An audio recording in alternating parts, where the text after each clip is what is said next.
네, 그래서 11.3D에서 지금 현재 작성된 단지 데이터를 가져오고 있고요. 가져오게 되면은 아까의 모델 같은 경우는 이제 기존 집안 그리고 기존 도로가 아니죠. 계획 도로에 대한 이제 평면 종단 데이터 그리고 또 모듈을 통해서 작성한 교량에 대해서는 교량이 3D 블록 형태로 들어오게 되고요. 그다음에 교차로 같은 경우는 이제 라운드어바웃 같은 경우는 3D 모델링된 형태로 들어오게 되고요.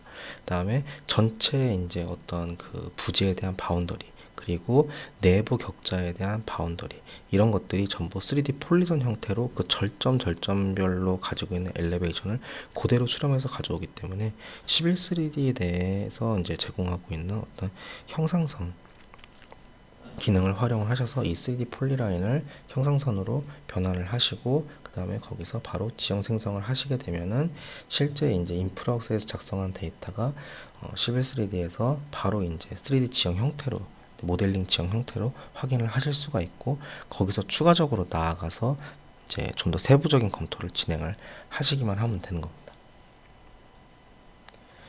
그리고 지금 보시는 거는 이제 인프라웍스에서 작성된 교량 데이터를 레빗으로 바로 이제 익스포트하고 있는 과정을 보고 계시고요.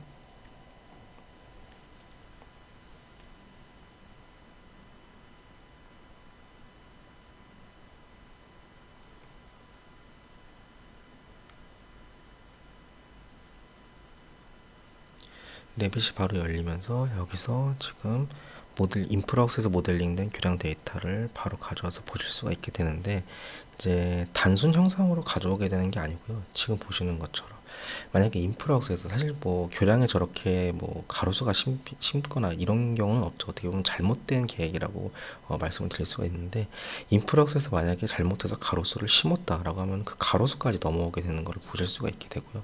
그다음에 만약에 교각의 위치도 뭐 변경을 했다거나 교각의 스큐를 변경했다거나 이런 부분들이 그대로 모델링 데이터 인프라웍스에서 모델링된 100%가 그대로 넘어가게 됩니다.